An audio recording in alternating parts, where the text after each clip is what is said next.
हाँ जी। जीव समाधि माना बेहद में क्या अर्थ है बाबा? जीव समाधि होते हैं ना महापुरुष लोग, ओ साई बाबा, राघवेंद्र स्वामी, जीव समाधि होते हैं, समाधि को भी पूजा करते हैं ना। देव में रहते भी समाधि करके जीव समाधि।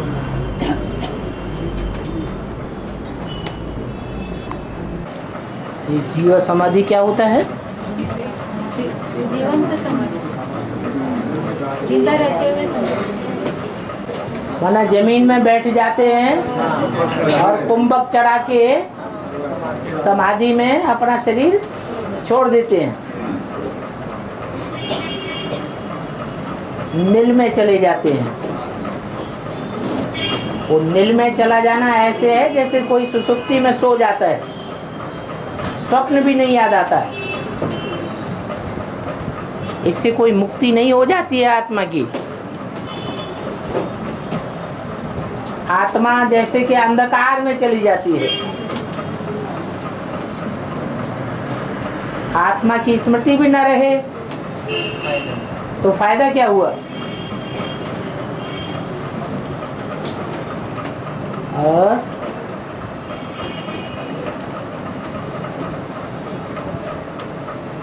भारत की गवर्नमेंट ने हाथियों को नेशनल एनिमल घोषित किया। उसको बचाने का काम करना है। इसका बेहद का अर्थ क्या है? अरे बाबा ने तो बता दिया ना, युद्ध होता है तो युद्ध में प्यादे भी होते हैं, घुड़सवार भी होते हैं, हाथी सवार भी होते हैं और रथ सवार महावीर भी होते हैं।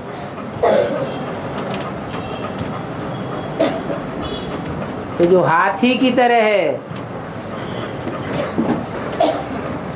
भारी भारी काम करने वाले हैं युद्ध भूमि में। जैसे कि कोई किला तोड़ा जाता है तो किले के फाटक को तोड़ने के लिए घोड़ा काम में नहीं आवेगा, ऊंट काम में नहीं आवेगा, पैदल काम में नहीं आवेंगे। इसको काम में लेते हैं, हाथी को काम में लेते हैं। उसके मस्तक में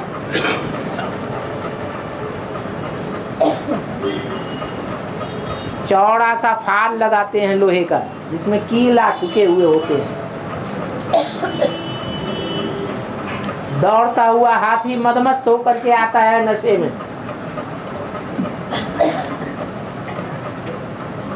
और किले के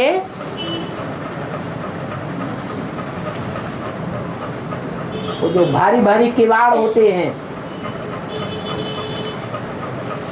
उनमें टक्कर मारता है तो किवाड़ टूट जाते हैं।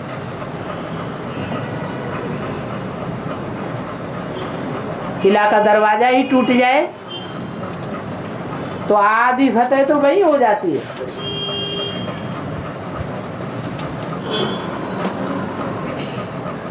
तो ऐसे ऐसे हाथी रूपी महारथियों का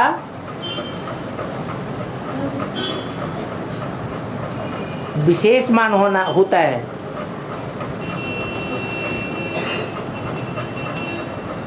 आज भारत में उन हाथियों की सुरक्षा करने की बहुत कोशिश कर रहे हैं।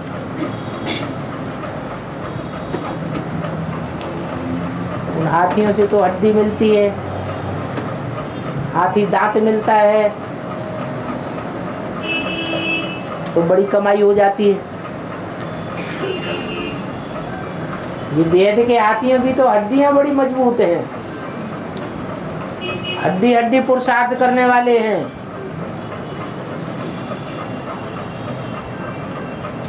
परंतु इनकी सुरक्षा नहीं हो पा रही है।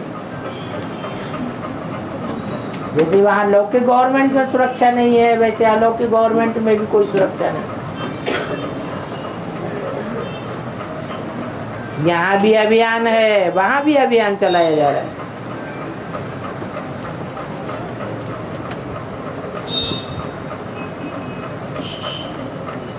जैसे टाइगर के लिए बचाने का विश्व में अभियान चल रहा है,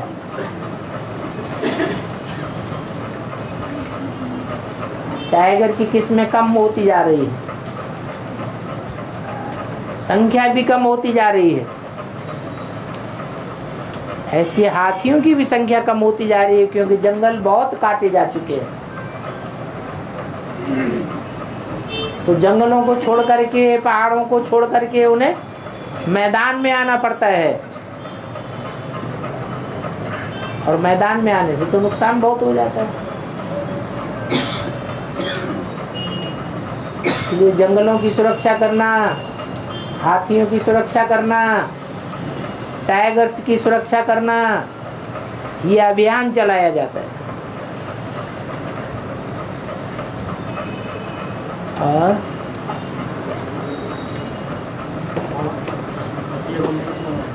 जोर से बोलो। सतयुग में सोलह कला संपूर्ण। सतयुग में देवताएं 16 कला संपूर्ण। फिर वो कला कम हो जाती है। त्रेता में आकर 2 कलाएं कम हो जाती है। कौन सा कला कम हो जाती है? कौन सा कला है कम हो जाती है? कौन सा कला है?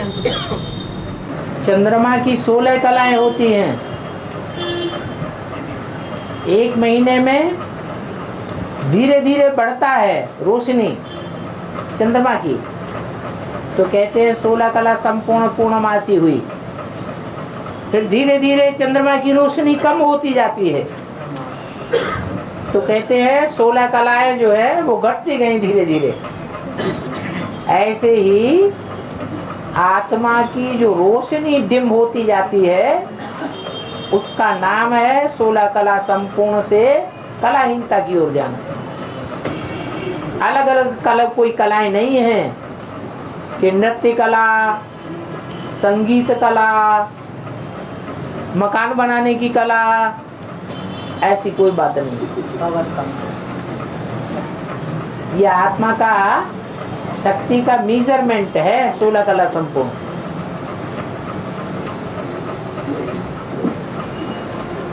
और बाबा अंजनेयनिकी शादी पड़ेगा रामजी सीधे होता है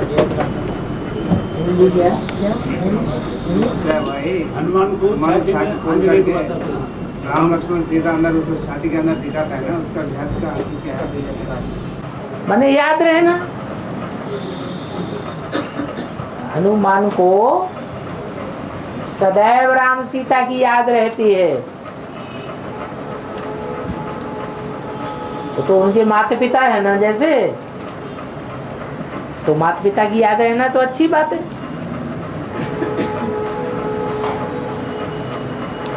सीना चीर के दिखाएंगे कि हमारे अंदर क्या है। बाकी कोई सीना चीरने की बात नहीं है, ये अंदर में याद की बात है। और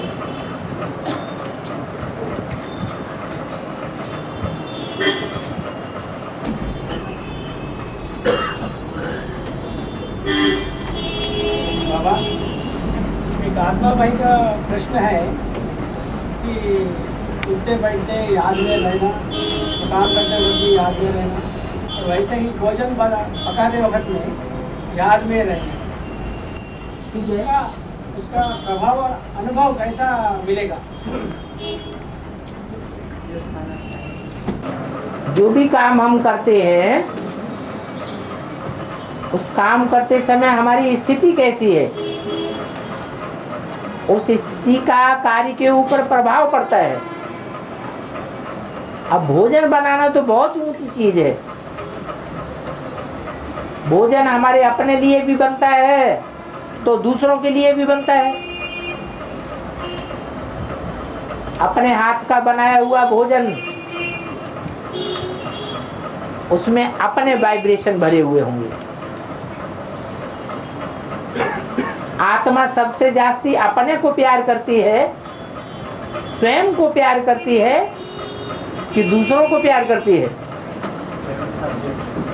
सबसे पहले अपने को, अपने से सबसे ज्यादा प्यार होता है।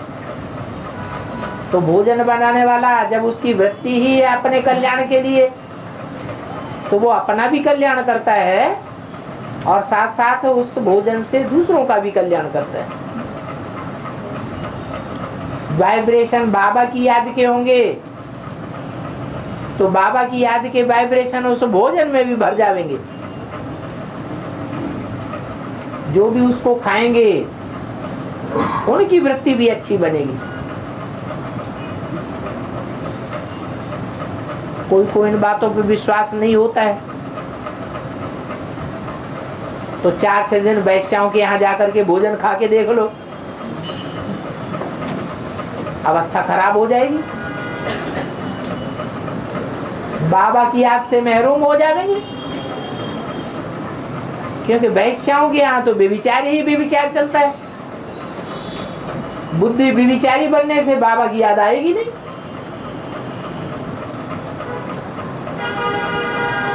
तो बाबा की याद में रह करके भोजन बनाने से वायुमंडल भी शुद्ध होता है। अब बेविचारी याद का वायुमंडल बनता है। ये बहुत बड़ी सेवा है। इसलिए एक मुरली में बोला है कि संदेशियां ध्यान में जाती थी, देखती थी कि इतने बड़े विश्व के महाराजन और रसोई घर में भोजन पका रहे हैं, तो ये कोई छोटा मोटा काम थोड़ा ही है। जो चुल्ह पर सो दिल पर कहा जाता है। चूल्हे पे भोजन बनाने वाला वो पहले दिल पर चढ़ता है। और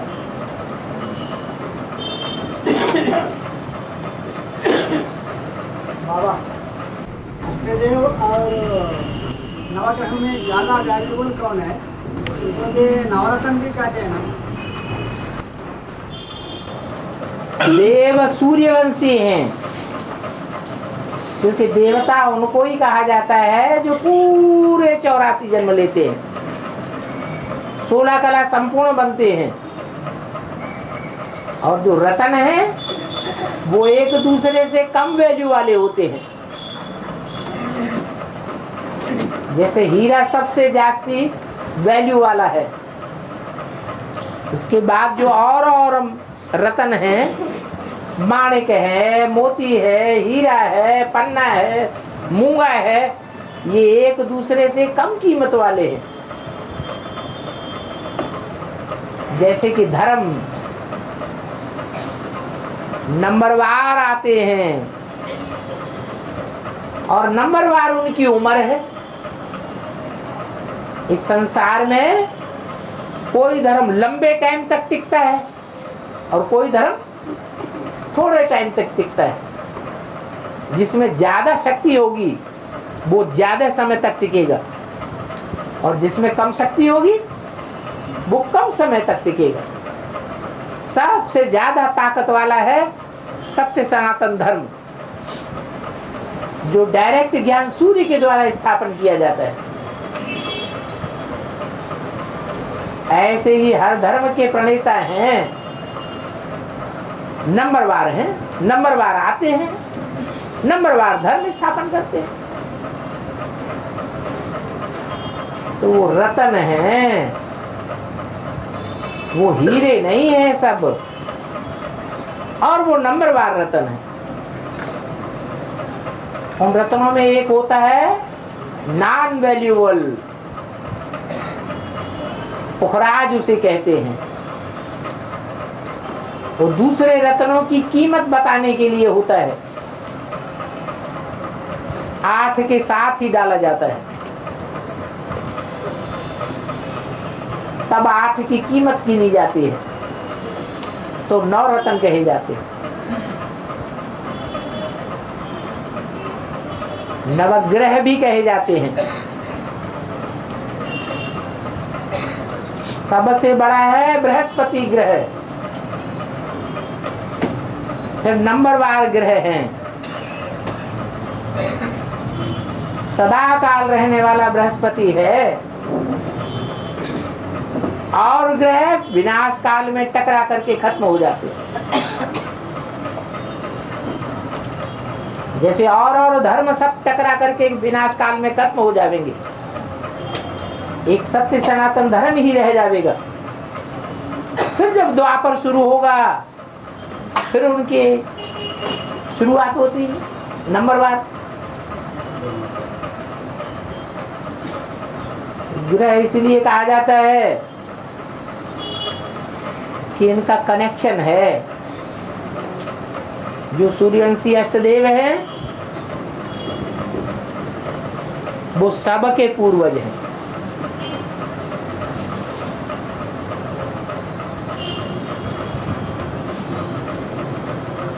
तो पूर्वजों के प्रति सभी का प्यार रहता है।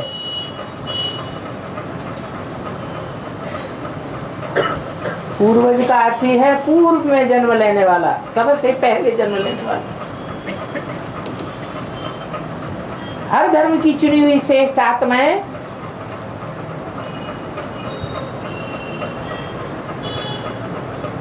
भगवान से आकर के पढ़ती है। फिर भी पढ़ाई में नंबरवार रह जाती है।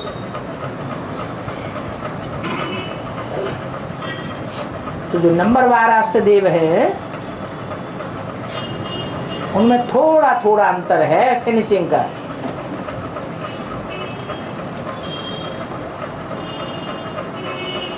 नवरत्नों में ज्यादा अंतर दिखाई पड़ता है। वो बहुत पावरफुल आत्माएं भी हैं अष्टदेव।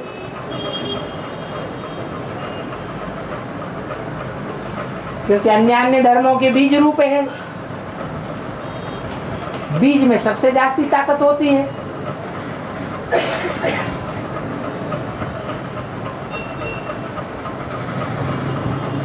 बीज धरणी में बोया जाता है तो जड़ें तैयार होती हैं। तो जड़ों के रूप में फाउंडेशन लगाने वाले भी हैं। उनकी अपनी अपनी धरणी भी है।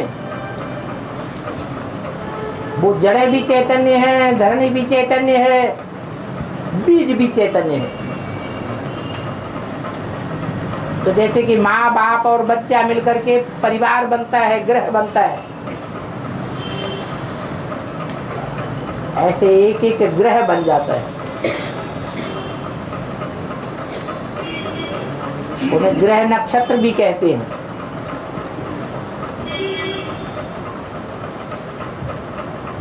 जैसे इस सौर मंडल में सूर्य नक्षत्र है और सबको रोशनी देने वाला है, कोई से रोशनी लेने वाला नहीं है। बाकी सब ग्रह हैं। आसमान में ऐसे बहुत से सितारे होते हैं जो टिमटिमाते रहते हैं। वो टिमटिमाने वाले सितारे नक्षत्र हैं। सूर्य के समान दैदीप्यमान हैं। बाकी ऐसे हैं जो टिमटिमाते नहीं हैं। उनकी रोशनी स्थिरियम है, उनको ग्रह कहा जाता है। उन ग्रहों का भी कोई टुकड़ा टूटता है, उसे उपग्रह कहा जाता है। जैसे हमारे सौर मंडल में सूर्य नक्षत्र है, पृथ्वी ग्रह है, चंद्रमा उपग्रह है। तो जैसे कि एक परिवार बन जाता है, ग्रह बन जाता है, घर गृहस्थ बन जाता है, ऐसे ही लिंक है। और ये मूर्ति का भी चित्र है और शिव का भी चित्र है। चित्र शरीर को कहा जाता है। चित्र शरीर को कहा जाता है। चित्र साकार को कहा जाता है, विचित्र निराकार को कहा जाता है। हाँ जी, शिव का चित्र माना जाता है। शरीर को शिव का भी चित्र है। त्रिमूर्ति का भी परमात्मा। हाँ, अगर बाबा ने बोला है कि त्रिमूर्ति का भी चित्र है, तो जिसके चित्र हैं तो चरित्र करने वाला भी जरूर होगा। ब्रह्मा के रूप में स्थापना का पार्ट बजाने वाला कोई है 100%, तो जरूर कोई साकार में भी हस्ती है। ऐसे ही पालना का पार्ट बजाने वाला कोई विष्णु है, विषय विकारों से सर्वथा परे, तो जरूर कोई प्रैक्टिकल में साकार में है, चित्रधारी है। ऐसे नहीं चित्र से परे है, विचित्र है, निराकार है। आत्मा तो सबकी निराकार होती है, लेकिन कोई आत्मा साकार रूप में पार्ट बजाने वाली होती है, साकार रूप में जन्म लेने वाली होती है। जो आत्मा साकार में जन्म नहीं लेती है वो सिर्फ एक ही तुरीय आत्मा है, उसका नाम शिव है। वो शिव नाम बिंदी का ही है।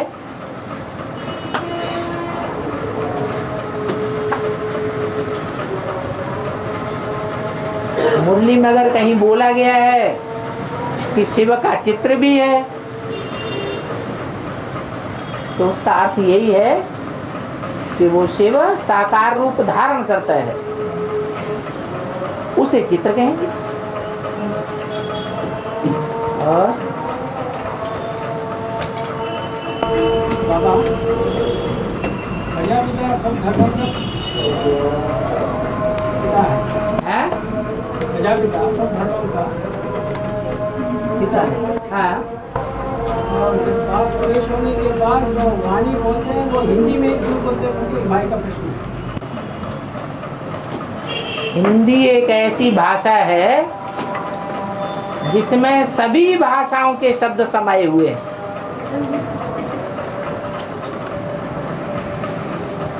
और ज्यादा से ज्यादा तादाद में समाये हुए हैं। संस्कृत के भी शब्द समाये हुए हैं, उर्दू के भी शब्द समाये हुए हैं, फारसी के भी शब्द समाये हुए हैं, यहाँ तक कि अरबी शब्द भी समाये हुए हैं, और अंग्रेजी के भी शब्द समाये हुए हैं। हिंदू एक ऐसा धर्म है दुनिया में जहां से कन्वर्शन होकर के सब धर्मों में जाते हैं, और दुनिया में दूसरे कोई ऐसे धर्म नहीं है जो कन्वर्ट होकर के सब धर्मों में जाते हो। ऐसे ही हिंदी भाषा भी है। माने हिंदी भाषा को विश्व भाषा होना चाहिए, लेकिन आज विश्व की भाषा, इंटरनेशनल भाषा सिर्फ अंग्रेजी है।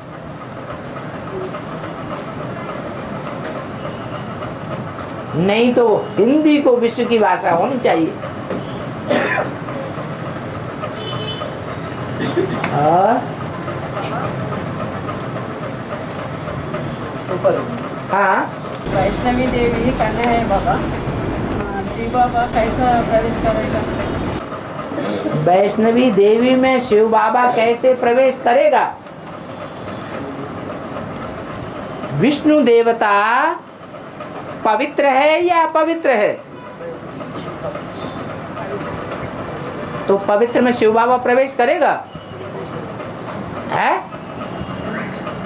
शिव बाबा अपवित्र में प्रवेश करता है या पवित्र में प्रवेश करता है? पवित्र में तो प्रवेश नहीं करता। शिव बाबा आता ही है अपवित्र को पवित्र बनाने।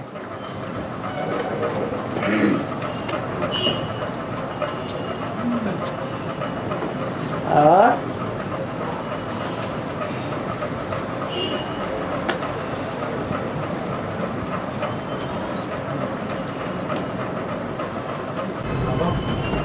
शिव से पतित से पतितान में आते हैं, तो प्रजापिता अपने अंतिम जन्म में इन कारणों से पतित कहाँ जा सकते हैं? क्योंकि वो कुमार करके क्या आज की दुनिया में जो कुमार हैं पढ़े लिखे, BA, MA, PhD पास करते हैं, को एजुकेशन में पढ़ाई पढ़ते हैं, या जो पुरानी पढ़ाई पढ़ाई जाती थी भारतवर्ष में गुरुकुल की शिक्षा, वो पढ़ाई पढ़ते हैं? कौन सी पढ़ाई पढ़ते हैं? डागली पढ़ाई पढ़ते हैं, कक्षा 1 से लेकर के और MA, BA, PhD तक, या डागली पढ़ाई पढ़ते हैं? ईश्वरीय पढ़ाई पढ़ते हैं या डागली पढ़ाई पढ़ते हैं? तो डागली पढ़ाई पढ़ के क्या बनेंगे? कुत्ता कुतिया ही बनेंगे, कुछ और बनेंगे? अरे बोलो, अरे तो ऐसे नहीं है कि जो ऊपर से कुमार दिखते हैं वो वास्तव में कुमार होते ही है। बाबा ने तो बोला कि मैं आत्मा को देखता हूँ, बल पति तन में आता हूँ, लेकिन देखता किसको हूँ? आत्मा को देखता हूँ। तो आत्मा को जब देखता हूँ तो मेंटलिटी के आधार पर बाबा ने बताया कि उपन्यास पढ़ने से और फिल्म देखने से सबसे जास्ती आत्मा का पतन होता है। कैसे संकल्प चलेंगे? विकारी और गंदे से गंदे संकल्प चलेंगे, फिल्म देखने वालों के और उपन्यास पढ़ने वालों के। ये सबसे जास्ती नीचे गिराने वाली 2 चीजें हैं। तो आप किस आधार पे कहेंगे कि जो प्रजापिता है, कुमार है, दुनियावी दृष्टि से देखने के लिए कुमार होता है, लेकिन क्या अंदर से भी कुमार है? कहेंगे कुमार? अगर मेंटलिटी में वही बातें चलती रहती हो तो कुमार। हाँ, एक बात तो जरूर है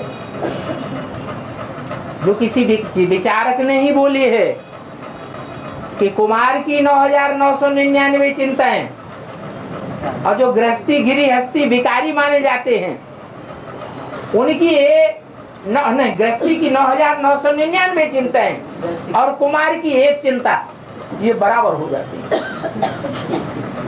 तो ज्यादा गिरा हुआ कौन है?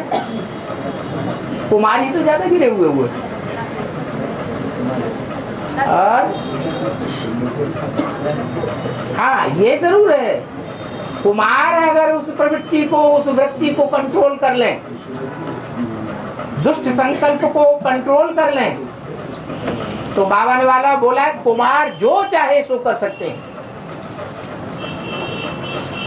सारे विश्व में आग लगाना चाहे तो आग लगा सकते हैं, सारे विश्व का नाश करना चाहे तो नाश कर सकते हैं, और नई दुनिया बनाना चाहे तो नई दुनिया बना सकते हैं।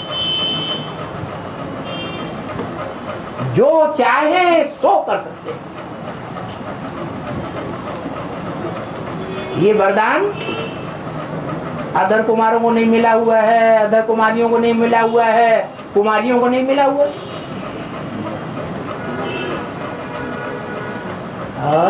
तो दोनों फिर आदि में ब्रह्मा के तन में कैसे?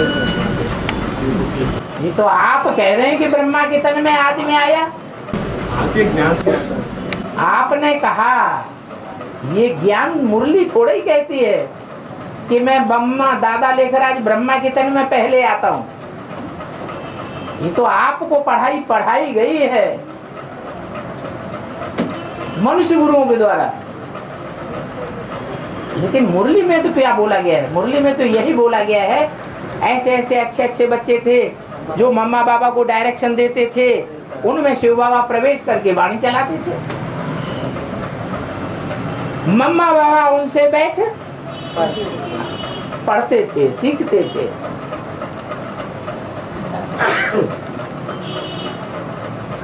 राजयोग की शिक्षा वो देने वाले थे, ड्रिल कराते थे बैठ करके योग की।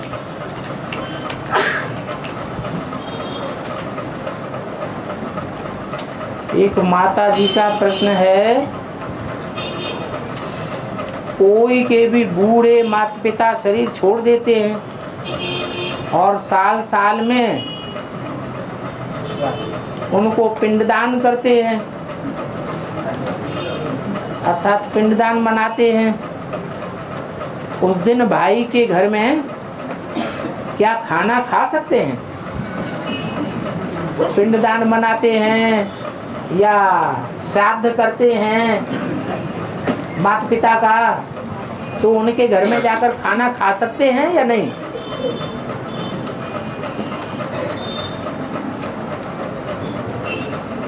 और उस भाई के माता पिता और शरीर छोड़ने वाले माता पिता के परिवार वाले साड़ी अथवा कपड़े, धन आदि दान देते हैं, तो क्या वो ले सकते हैं?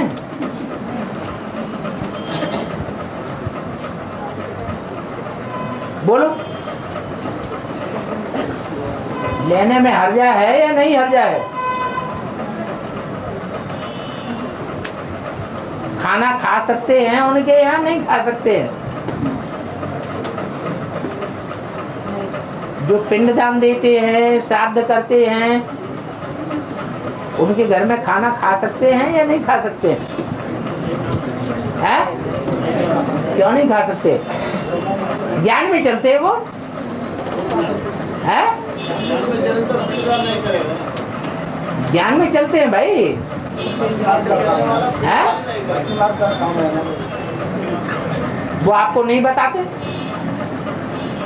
आपको नहीं बताते हम पिंडदान कर रहे हैं, श्राद्ध कर रहे हैं, ऐसे ही आपको निमंत्रण देते हैं, तो आप खाना नहीं खाएंगे जाके उनके घर?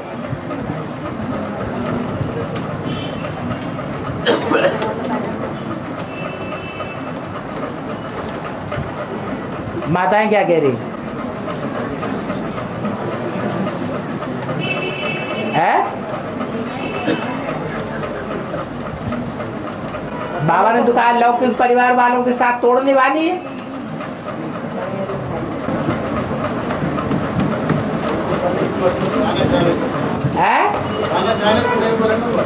खाना खाने के लिए नहीं?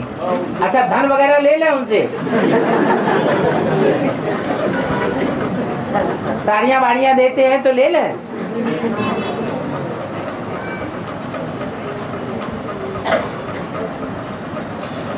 अरे बाबा ने बोला है हमारा लेन देन किसके साथ है? सारा एक शिव बाबा के साथ, तो सारा कंटा ही खत्म हो जाता है, कट जाता है। इस ब्राह्मण की क्या स्थिति है, वो अंदर अंदर क्या पुरुषार्थ करता है, क्या करता है, क्या नहीं करता है, हम जानते हैं क्या? पता चलता है?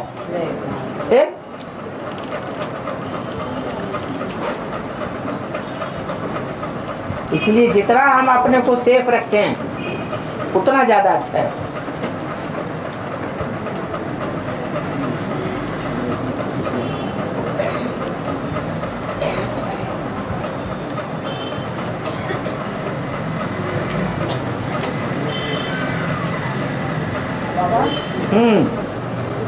तोड़ निभाने का और सेफ रखने का बात एक से एक जुड़ता क्या है? तोड़ निभाने का हाँ, और सेफ रखने का। सेफ सेफ माने एक बाबा से सेफ हो जाओ बोल रहे हैं ना आप, सेफ रखने के लिए। हाँ, तो तोड़ निभाओ भी बोल रहे हैं। तोड़ निभाने का मतलब बातचीत करो, मिलो जुलो। ऐसे नहीं हम बात ही नहीं करेंगे, हम मिलेंगे जुलेंगे नहीं।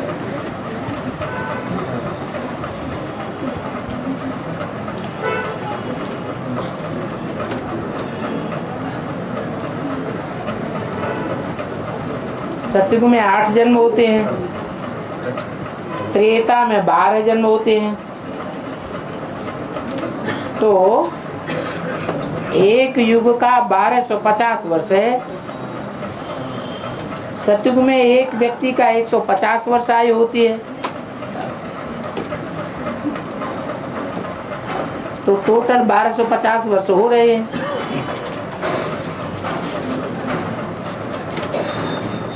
और उसमें 50 वर्ष एक्स्ट्रा हो रहा है सारे कल्प में। तो पार्टिकुलर व्यक्ति के लिए ये बात लागू होती है क्या? तो वो पार्टिकुलर व्यक्ति कौन है?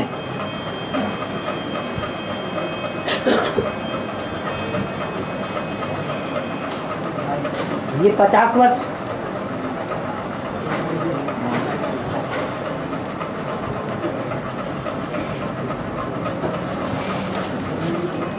जो एक्स्ट्रा निकल रहे हैं वो किसके लिए निकल रहे हैं? अगर वैसे देखें तो क्रिस्ट पूर्व क्रिस्ट के बिफोर क्राइस्ट और आफ्टर डेथ कहा जाता है, और क्रिस्ट का जो जीवन काल का है वो हिसाब में नहीं आता है। बिफोर क्राइस्ट और आफ्टर डेथ माने क्राइस्ट के जन्म लेने से पहले और आफ्टर डेथ और आफ्टर क्राइस्ट।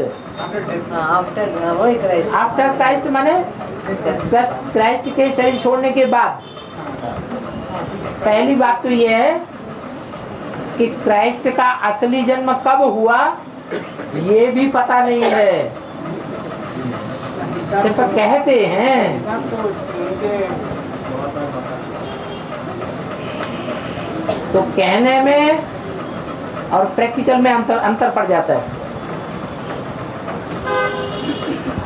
हर युग में जो 50 वर्ष एक्स्ट्रा आ रहे हैं वो हर युग में नहीं आ रहे हैं, वो सिर्फ सतयुग की बात है। और ये एवरेज एज है, फिक्स नहीं है कि हर आत्मा की 150 वर्ष की आयु होती है, सतयुग आदि में और सतयुग अंत में नहीं। सतयुग अंत में 125 वर्ष भी आयु बहुतों की होती होगी।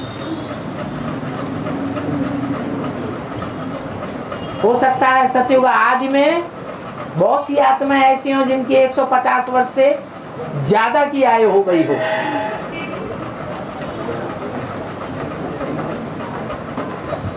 आज एवरेज एज भारतवर्ष में 30 साल मानी जाती है। इसका मतलब ये नहीं है कि सबकी 30 साल ही होती है, कोई की ज्यादा भी होती है, कोई की कम भी होती है। और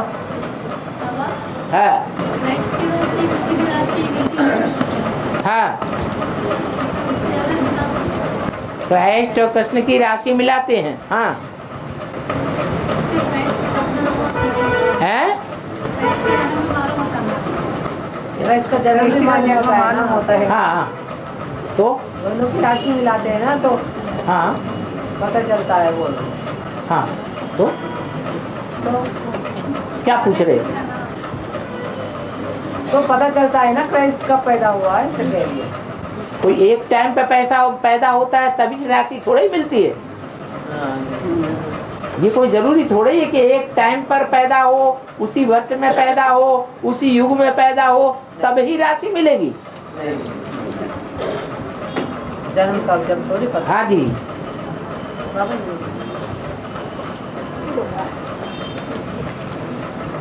प्रश्न छोटा नहीं पूछा है।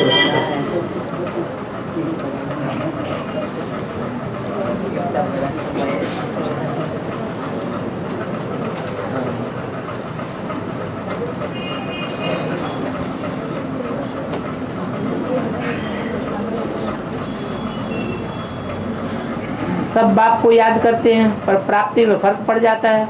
हर एक समझते हैं मेरी याद सतो प्रधान है। मोह से याद करना और प्यार से याद करने में फर्क क्या है? अरे मोह शरीर से होता है या आत्मा से मोह होता है? ये फर्क है।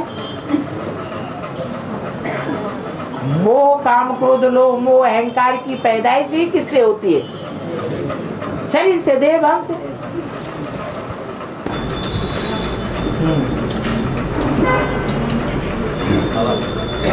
राजा बनने के लिए राजा वाली आत्मा होना जरूरी है। राजा बनने के लिए हाँ,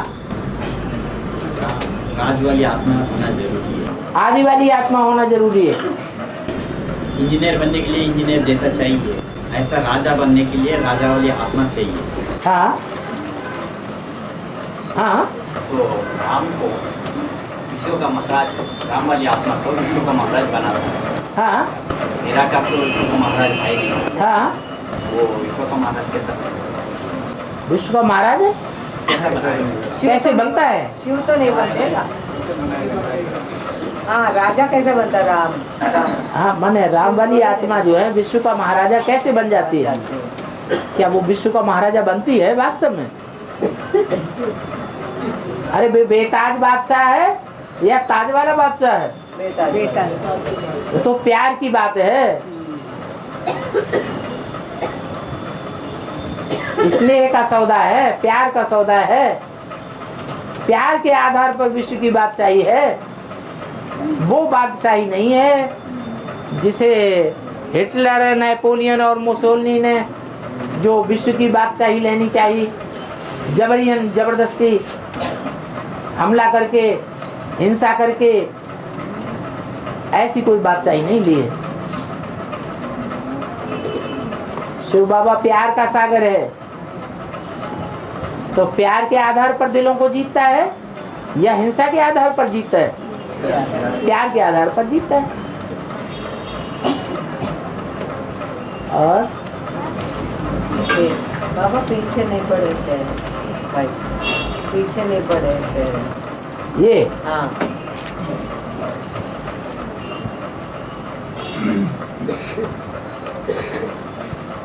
पूरा नहीं पड़े।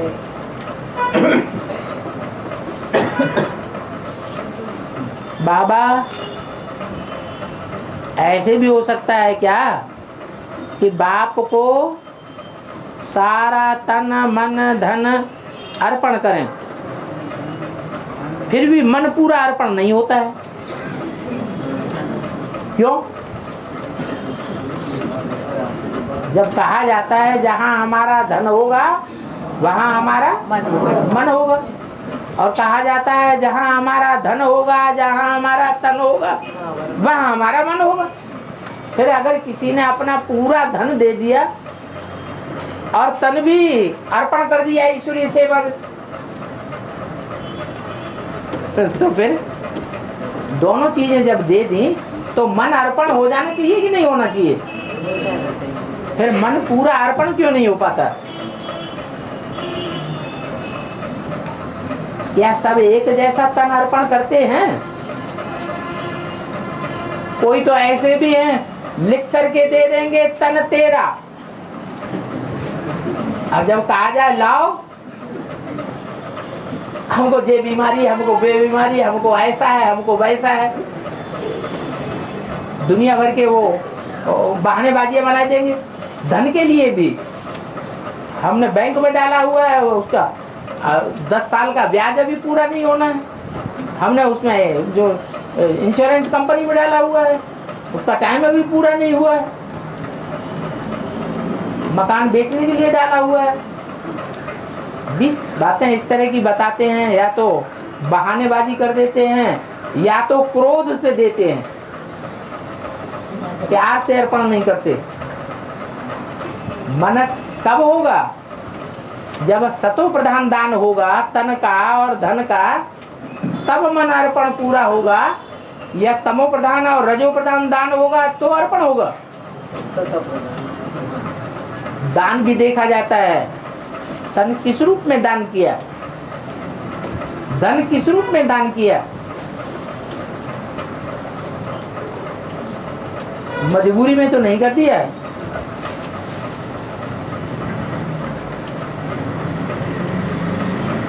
और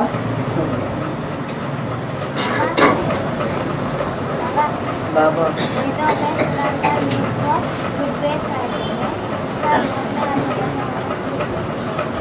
वेदों में, पुराने वेदों को ऋग्वेद कहते हैं, इसका वेद हैं 4, धर्म भी हैं मुख्य 4।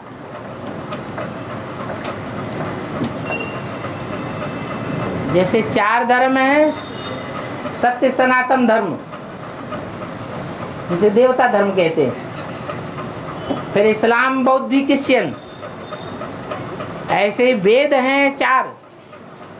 ऋक वेद, ऋक माने सच्चाई। तो सच्चाई सदैव रहने वाली है या बीच में कभी खत्म होने वाली है? जो सच्चाई है वो सदैव थी और सदैव है, सदैव रहेगी। इसलिए ऋग्वेद जो है वो सदा काल का प्राप्ति कराने वाला वेद है।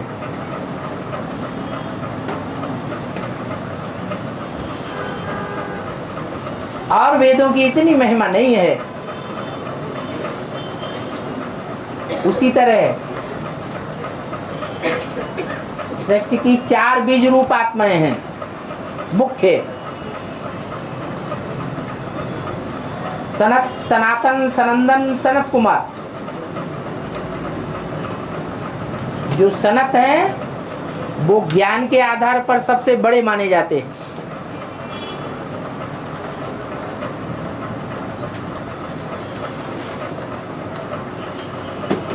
तो जो सबसे बड़ा है वो आज में भी है तो अंत में भी है।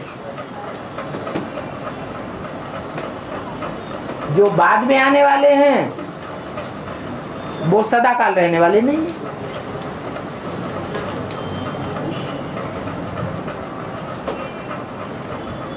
और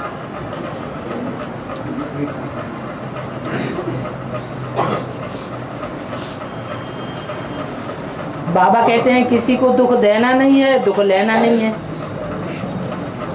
परंतु कोई कोई तो छोटी छोटी बातों से ही दुख ले लेते हैं। जिन बातों में कुछ भी दुख लेने की बात ही नहीं है तो उसका क्या किया जाए? इसको दुख देना कहेंगे क्या? उनको सच बात बताओ तो भी दुख ले देते हैं। तो इससे बोझा चढ़ेगा क्या?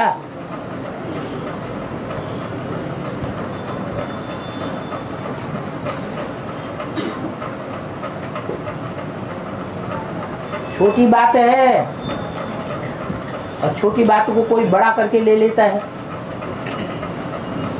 कोई की आदत होती है तिल को ताड़ बनाना, रुई को पहाड़ बनाना।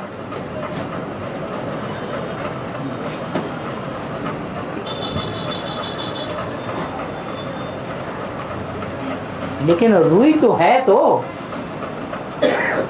तिल है, तो बीज है तो छोटा बीज होता है। छोटे बीज से ही बड़ा झाड़ बनता है।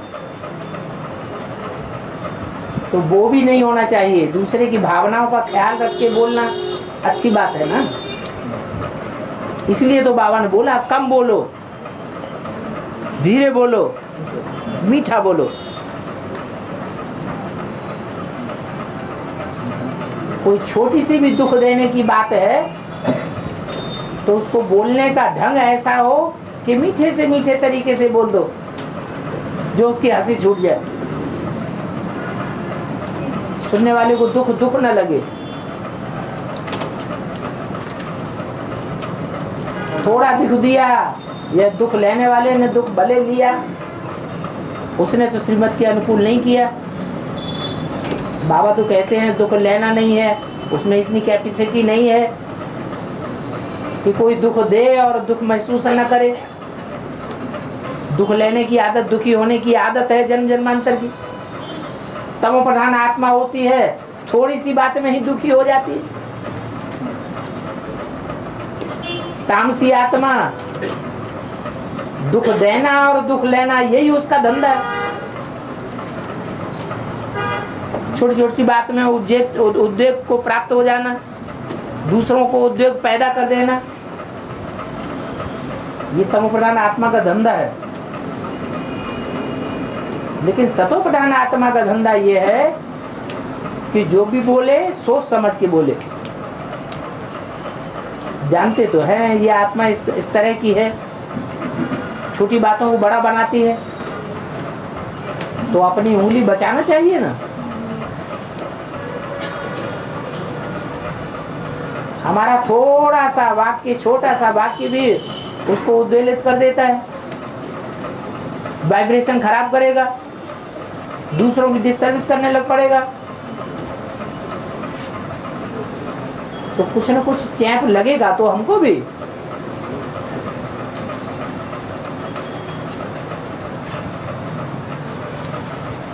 और काशी जाने वाले पवित्र है, काशी जाने वाले पवित्र पवित्र रह सकते हैं, रहते पवित्र रहते हैं। नहीं, ऐसी कोई बात नहीं है, ऐसी कोई बात नहीं कि काशी जाने वाले सब पवित्र रहते हैं, वो पवित्र नहीं रहते। ये कोई बात नहीं है। ये सिर्फ बताया जो काशी में जाके मरेंगे वो स्वर्ग में जाएंगे।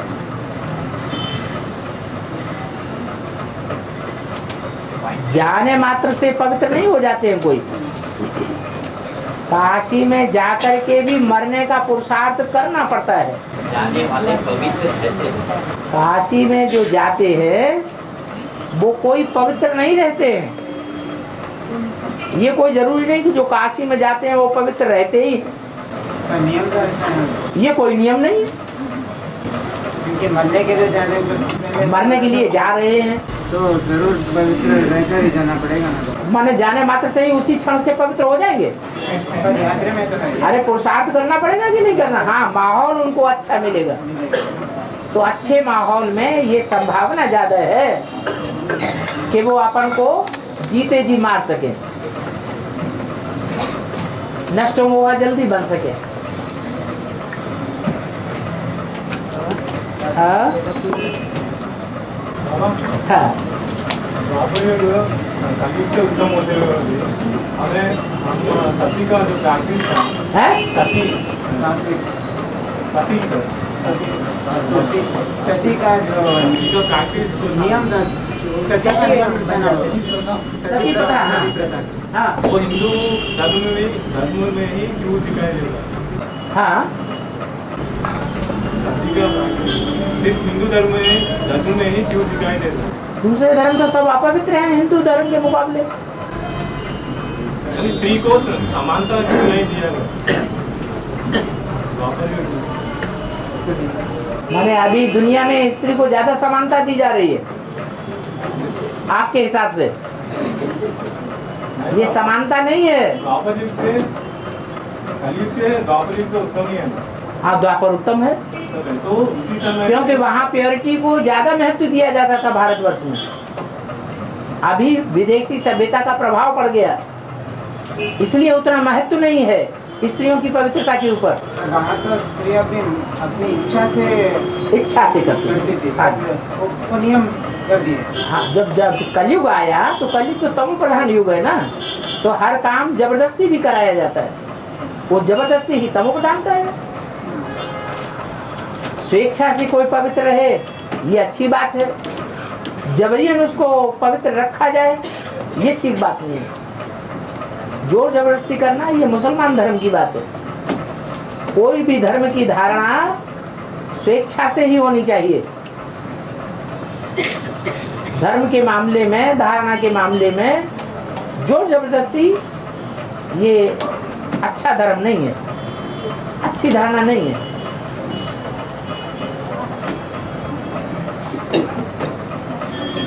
बाकी ऐसा नहीं है कि द्वापर युग में अगर स्त्रियां सती प्रथा को अपनाती थी तो वो स्त्रियों के प्रति समानता का भाव नहीं था, और आज स्त्रियां सती प्रथा नहीं मानती हैं तो समानता का भाव है नहीं।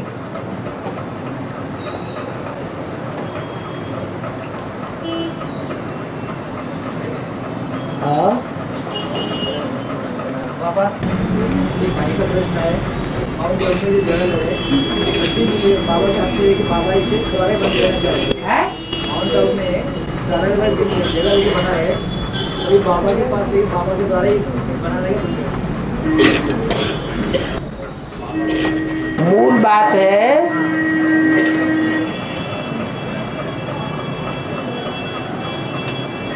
अपने धन को सुरक्षित करने की। तो वो बाबा ने बताया कि जितना धन, जितना प्रॉपर्टी माउंट आबू में सुरक्षित की जा सकती है, उतनी दुनिया में और जगह सुरक्षा नहीं है। बैंक में डालेंगे, बैंक का भी कोई ठिकाना नहीं है। विदेशी बैंक में डालेंगे, उसका भी कोई ठिकाना नहीं है। कंपनियों में डालेंगे, कंपनियां फेल होती जा रही है, वो भी कोई हिसाब नहीं। इंश्योरेंस कंपनी में डालेंगे, कल भूकंप आ जाए, सारी कंपनी उड़ जाती है, कोई हिसाब नहीं। जमीन में गाड़ के रख देंगे, भूकंप आएगा, कहाँ का कहाँ चला जाएगा पता नहीं, कहाँ चला जाएगा। चोर डकैत भी ले जाएंगे, घर में रखेंगे, वो भी कोई निश्चित नहीं। और उजागर रखेंगे तो गवर्नमेंट इनकम टैक्स के रूप में उठा ले जाएगी, सेल टैक्स के रूप में ले लेते हैं।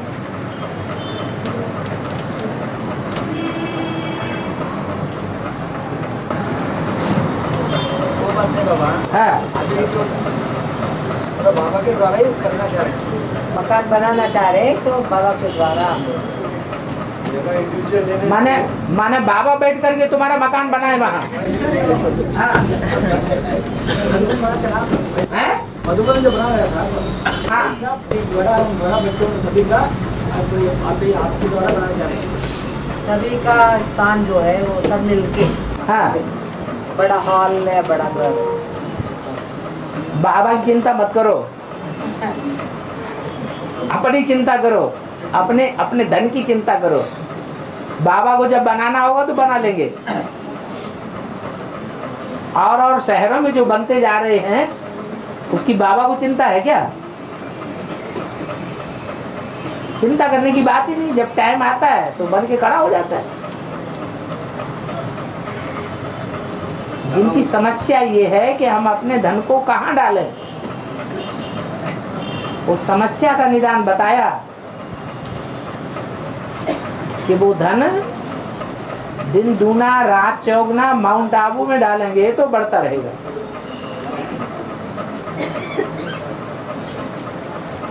इधर उधर डालेंगे उसकी कोई गारंटी नहीं।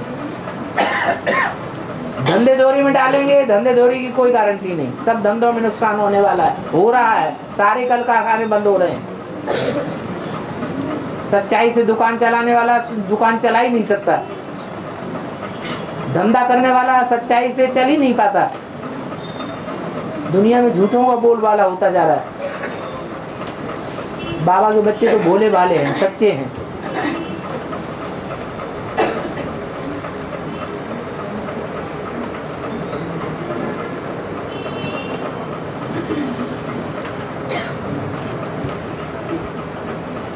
क्या खुल के पूछ नहीं पा रहे, क्या पूछना चाहते हैं? इंडिविजुअल मकान बना सकते हैं, अलग अलग बनाओ। बाबा उनका पूछने का मतलब ये है, मैंने अभी जाके उधर जमीन खरीदेंगे, खरीद के उधर छोड़ के आ जाएंगे, तो बार बार जाके देख नहीं पाएंगे ना। इसलिए जो प्रॉपर्टी आपने खरीद के वहाँ डाल दी, वो जैसे जमीन खरीद के डाल दी, तो वो जमीन कोई उठा ले जाएगा क्या? बाबा आज के दुनिया में तो दूसरे लोग भी उसको रजिस्ट्रेशन करवा लेते हैं ना। क्या कर लेते हैं? एक जमीन को 2-3 लोग भी रजिस्ट्रेशन करवा लेते हैं। रजिस्ट्रेशन करवा लेते हैं। हाँ जी। तो पहले रजिस्ट्रेशन करवाया है या दोबारा रजिस्ट्रेशन 420 का करवाया है, वो कागजों से पता नहीं चलेगा। और उनका पूछने का मतलब ये है, माना 4-5 लोग मिलकर माना बाबा को सौंप देंगे, क्योंकि अंत में 2 रोटी देने वाला तो बाबा है। हमको क्यों अलग अलग से खरीदना है? जो भी देना है बाबा का हाथ में देने से अच्छा है ना। ऐसा उनका पूछने का मतलब ये है। बाबा तो ऐसा कोई एग्रीमेंट किसी को नहीं लिख के देते कि तुम अपनी जमीन जायदाद दे दोगे तो हम तुम्हें जिंदगी भर तुम्हारे बाल बच्चों को पोषण करते रहेंगे।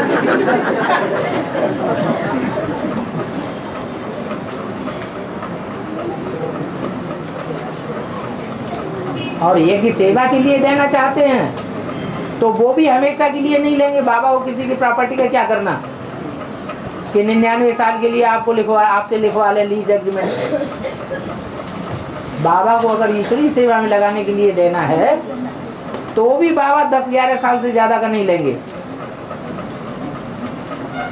क्योंकि इनकम टैक्स का नियम है कि अगर 12 साल से ज़्यादा की प्रॉपर्टी लीज में ली जाती है तो वो उसी की मानी जाएगी,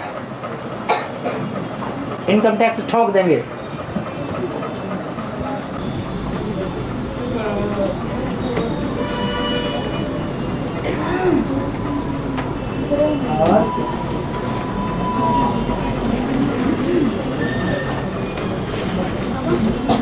वैदिक पीरियड को और वैदिक पीरियड भी कहा जाता है ना बाबा, तो क्यों तो कहते हैं बाबा?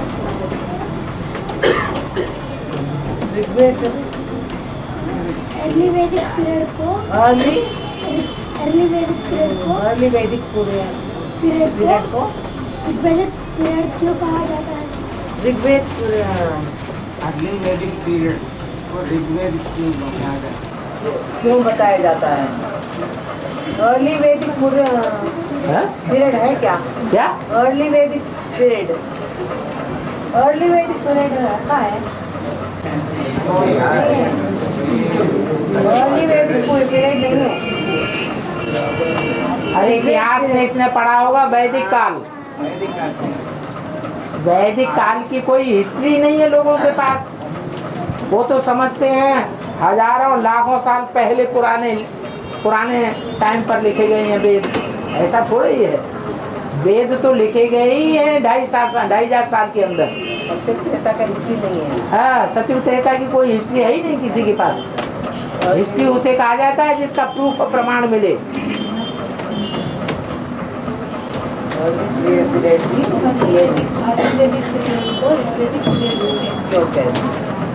उन्होंने हिस्ट्री लिखने वाले मनुष्यों ने अपने मत से ऐसा लिख दिया, ऐसा है थोड़ी।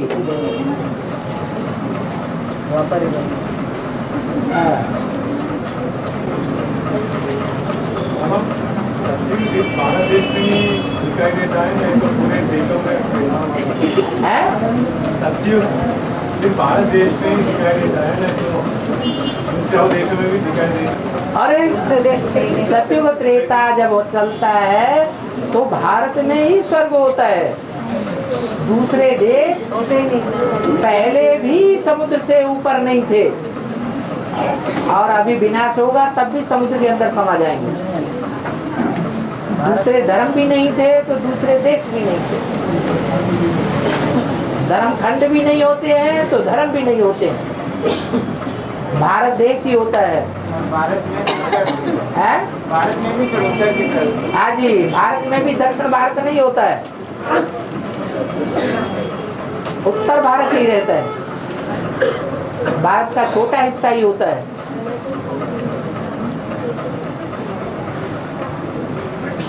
और